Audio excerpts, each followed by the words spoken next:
ನಮಸ್ಕಾರ. ನಿನ್ನೆ ನೀರಿಂದು ಪ್ರಕರಣ ಬಗ್ಗೆ ನಾವು ಎಲ್ಲರೂ ಸೋಷಿಯಲ್ ಮೀಡಿಯಲ್ಲಿ ನೋಡ್ತಾ ಇದ್ದೀವಿ. ಸಮಸ್ಯೆ ಆ, ಹೆಂಗಿದೆ ಅಂದ್ರೆ ಟ್ಯಾಂಕರ್ ನೀರ್ ಕೊಡೋದು ಪರ್ಮನೆಂಟ್ ಸೊಲ್ಯೂಷನ್ ಗೌರ್ಮೆಂಟ್ ಟ್ಯಾಂಕರೇ ಇರ್ಲಿ ಅಥವಾ ಪ್ರೈವೇಟ್ ಯಾರನ್ನ ಟ್ಯಾಂಕರ್ ಕಳಿಸ್ಲಿ, ನೀರಿಂದು ಸಮಸ್ಯೆ ಇದು ಸಪೋಸ್ ಒಂದು ವಾರ್ಡ್ಗೆ ಅಥವಾ ಒಂದು ಹಳ್ಳಿಗೆ ಆಗಿದ್ರೆ ನಾವು ಟ್ಯಾಂಕರ್ ಕಳಿಸಬಹುದು. ವೈ ನಾಟ್ ವಿ ನಾವು ಪರ್ಮನೆಂಟ್ ಸೊಲ್ಯೂಷನ್ ಹುಡ್ಕೋಣ ಅಂತಾನ. ಯಾಕಂದ್ರೆ ಹಾಲಿ ಶಾಸಕರು ಒಂದು ಯೋಜನೆ ಮಾಡಿದ್ರು ಕಮಲಾಪುರಿಂದು ಭೂವಿನಹಳ್ಳಿವರೆಗ ಕುಡಿಯೋದು ನೀರಿಂದು ಯೋಜನೆ ಅಂತ. ಅದು ಕೊಟ್ಟಿಗ್ನಾಳು, ಕಾರಿಗ್ನೂರು, ಗಾದಿಗ್ನೂರು, ಧರ್ಮಸಾಗರ ಈ ತರ ಕವರ್ ಆಗ್ತಾ ಆಗ್ತಾ ಹಳ್ಳಿಗಳಿಗೆ, ಆಮೇಲೆ ಲಾಸ್ಟ್ ಭೂವಿನಹಳ್ಳಿವರೆಗೆ ಒಂದು ಯೋಜನೆ, ನೀರಾವರಿ ಯೋಜನೆ, ಕುಡಿಯೋದು ನೀರಿಂದು ಯೋಜನೆ ಅಂತ. ಬಹುಗ್ರಾಮ ಯೋಜನೆ, ನನ್ಗೆ ನೆನ್ ಬಂದಿಲ್ಲ, ಬಹುಗ್ರಾಮ ಕುಡಿಯೋದು ನೀರಿಂದು ಯೋಜನೆ.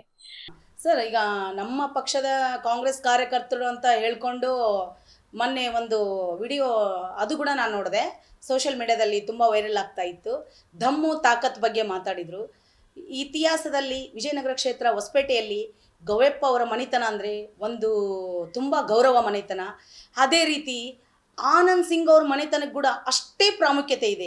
ಅವ್ರ ಮನೆತನಕ್ಕೆ ಕೂಡ ಒಂದು ತುಂಬ ಒಳ್ಳೆಯ ಹೆಸರು ಇದೆ. ಆದರೆ ಆ ಮಾತನ್ನು ದಮ್ಮು ತಾಕತ್ ಅಂತ ಕೇಳಿದಾಳಲ್ಲ ಆ ಮಹಿಳೆ ಕಾಂಗ್ರೆಸ್ ಕಾರ್ಯಕರ್ತಳು ಅಂತ ಹೇಳ್ಕೊಂಡಿದ್ದಾಳೆ. MP ಇಲೆಕ್ಷನ್ನಲ್ಲಿ ಆ ಮಹಿಳೆ ಎಲ್ಲಿ ಇಲ್ಲ. ಇದೇ ಗವ್ಯಪ್ಪ ಸರ್ ಅವರು ಕಳಿಸಿರುವ ನೀರಿನ ಟ್ಯಾಂಕಿನಗಳಲ್ಲಿ ತನ್ನ ವಾರ್ಡಲ್ಲಿ ಟ್ಯಾಂಕ್ಗಳನ್ನು ಫೋನ್ ಮಾಡಿ ಕರೆಸ್ಕೊಂಡು ತಾನು ತನ್ನ ಕ್ಷೇತ್ರದಲ್ಲಿ ನೀರನ್ನು ಬಿಟ್ಟಿರೋದು ವಿಡಿಯೋ ಕೂಡ ನಮ್ಮ ಹತ್ರ ಇದೆ.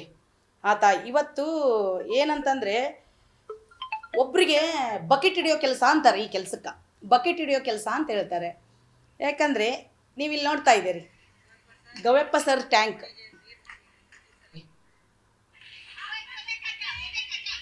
ಇಂದುಮತಿಯವರು ಅಂತ ಬರುತ್ತೆ, ಶ್ರೀಮತಿ ಇಂದುಮತಿ.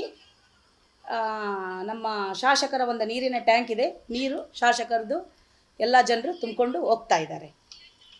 ಈ ರೀತಿ ಸಮಯ ಸಂದರ್ಭ ಬಂದಾಗ ತಮ್ಮ ಸ್ವಾರ್ಥಕ್ಕಾಗಿ ಒಬ್ಬರ ಹಿರಿಯ ವ್ಯಕ್ತಿ ಬಗ್ಗೆ, ತಾಕತ್ತು ದಮ್ಮು ಬಗ್ಗೆ ಮಾತಾಡೋಕ್ಕಿಂತ ಮುಂಚೆ ತಮ್ಮ ಯೋಗ್ಯತೆ, ತಾವಿರುವಂಥ ಒಂದು ಅರಿವು ಅವ್ರಿಗಿರಬೇಕು ಅಂತ ಹೇಳಲಿಕ್ಕೆ ಇಷ್ಟಪಡ್ತಾ ಇದ್ದೀನಿ. ಮಾನ್ಯ ಸಚಿವರೇ, ಆನಂದ್ ಸಿಂಗ್ ಸರೇ, ನನ್ನ ಅಭಿಪ್ರಾಯ, ನನ್ನ ವೈಯಕ್ತಿಕ ಅಭಿಪ್ರಾಯ ಹೇಳ್ತಾ ಇದ್ದೀನಿ. ಇವರು ಮಾಡಿರೋ ವಿಡಿಯೋ ದಮ್ಮು ತಾಕತ್ತು ಇದು ನೀವೇ ಹೇಳಿ ಮಾಡಿಸಿರಿ ಅಂತ ಜನ ಮಾತಾಡ್ತಾ ಇದ್ದಾರೆ ಸರ್. ತಾವು ಇಂಥವ್ರು ನಿಮ್ಮನ್ನು ಬೈದಿರೋದು ಇಂದಿನ ದಿನಗಳಲ್ಲಿ ದಾಖಲೆ ಇದೆ. ಆಮೇಲೆ ಇವರು ಯಾರ್ಯಾರು ಬಕೆಟ್ ಹಿಡ್ಕೊಂಡು ಮುಂದೆ ಬಂದಿದ್ದಾರೆ ಈ ಕಾರ್ಯಕರ್ತೆ ಅನ್ನೋದು ಕೂಡ ತಮಗೂ ಮಾಹಿತಿ ಇದೆ. ಕಾಂಗ್ರೆಸ್ ಕಾರ್ಯಕರ್ತರಾಗಿ ನಮ್ಮ MLA ಸಾರಿ ಈ ಥರ ಮಾತಾಡಿದಾರಲ್ಲ, ಅಂದರೆ ಅವರಷ್ಟು ಏಜ್ ಬಾಳ್ತಾರೋ ಇಲ್ಲ ಗೊತ್ತಿಲ್ಲ, ಅವರಷ್ಟು ಒಂದು ತಿಳುವಳಿಕೆ ಕೂಡ ಅವ್ರಿಗಿಲ್ಲ. ಅವರು ಒಂದು ದೊಡ್ಡಸ್ತಿಗೆ ಆಗಿರ್ಬೋದು, ಅಂದರೆ ಅವರು ದೊಡ್ಡವರು ಇದ್ದಾರೆ, ನಮ್ಗಿಂತ ಏಜಲ್ಲಿ ಆಗಿರ್ಬೋದು. ನನ್ನ ಒಂದು ಸ್ಥಾನ ಅಂತ ನಾನು ಹೇಳಲ್ಲ, ಏಜಲ್ಲಿ ಆಗಿರ್ಬೋದು, ಅವರಷ್ಟು ನಾವು ಬೆಳೆಯೋದು ಇಲ್ಲ. ಅವರಿಗೆ ನಾವು ಮಾತಾಡ್ತಾ ಇದ್ದೀವಿ ಅಂದರೆ ಒಂದು ಮಾತು ದಮ್ಮು ತಾಕತ್ತು ಅನ್ನೋದು ನಾವು ಅದು ನೋಡಿ ಮಾಡಿ ಮಾತಾಡಬೇಕು.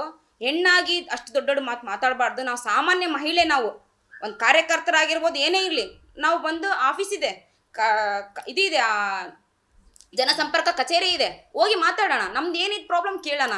ಅದು ಅಲ್ಲದೆ ಒಂದು ವಿಡಿಯೋ ನೀನೇ ಮಾಡಿದ್ಯಮ್ಮ, ಏನಂತ ನಮ್ಮ ಸಾರ್ ಹಿಂಗೆ ನೀರಿಂದ ಕಳಿಸಿದಾರ ಹಂಗಿಂಗಂತ ಒಂದು ಟ್ಯಾಂಕರಿಂದ ಒಂದು ದೊಡ್ಡ ವಿಡಿಯೋನೇ ಮಾಡಿ ಹಾಕಿದಿ. ಅವತ್ತು ಈ ವಿಡಿಯೋ ಎಲ್ಲೋಯ್ತು, ಇವತ್ತು ಈ ಮಾತು ಎಲ್ಗೋಯ್ತು ನಿಂದು? ನಾವು ಏನೇ ಒಂದು ಮ್ಯಾಟರ್ ಆಗಿರಲಿ, ಏನೇ ಇರಲಿ, ನಾವು ಒಂದು ಲೈವಿಗೆ ಬರ್ತೀವಿ ಅಂದಮೇಲೆ ನಾವು ನೋಡಿ ಮಾಡಿ ಮಾತಾಡಬೇಕು.